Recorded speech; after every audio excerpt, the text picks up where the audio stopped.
or 5 stages that we kind of have defined. We have our own framework that are needed for digital transformation. One obviously is create a proper milestone, how many of you have worked in IT companies? Oh man, many people, okay. So rest are all non-IT? So in IT you will see these very common terminologies, right? Project management, milestones, deliverables. So that's what you need when you say create a digital transformation vision plan. It means you create a plan. So from today, which is 2017 to 2020, I want to be a completely digitally transformed organization. So what do I achieve in these 3 years, right?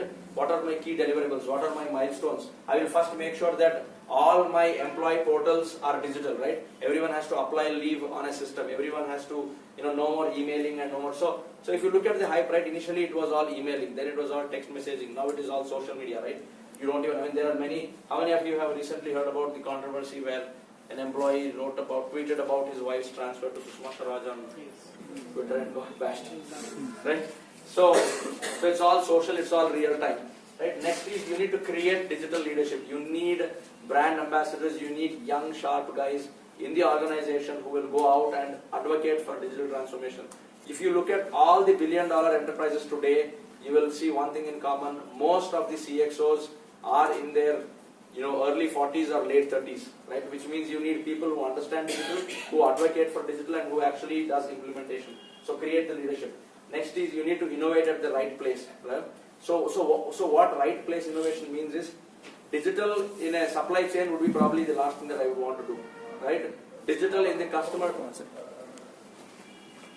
You need to make sure that you build the right fleet, right? So you need to have a right leader, you need to have right doers, you need to have a right set of people in implementation, you need to have right sponsors, right? The problem in any enterprise is there are 3 great guys, but there are 2 very stupid, ultra stupid guys who will kind of, drown the whole ship, right? So I have an example, I'll show you in the picture. So you need to make sure that everyone in your organization is smart, right? And they understand. Last and most important thing is change the culture, right? The reason why you need to change the culture is we need to tell and educate people that don't get offended when people abuse you on social media, right? Because that is what is expected from this generation, right? I mean, there are phenomenal number of case studies where we personally, most of us, right, me and my friends have derived, insane amount of benefits because of social media, right?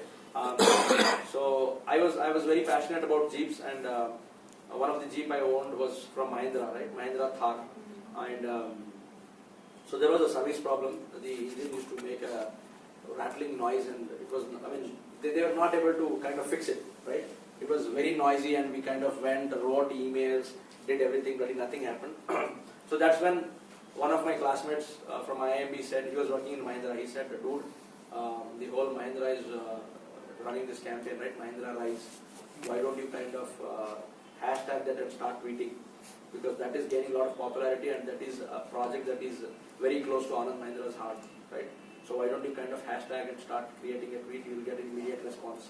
So that's when we kind of started doing #RiseWakeUp, and then started telling them that, I'm having a severe problem. You guys don't believe, we received a proper red carpet treatment, right? Mahindra kind of reached out saying that, boss, we understand you have a problem, don't go out on social media. We are here to help, right? Let's help you.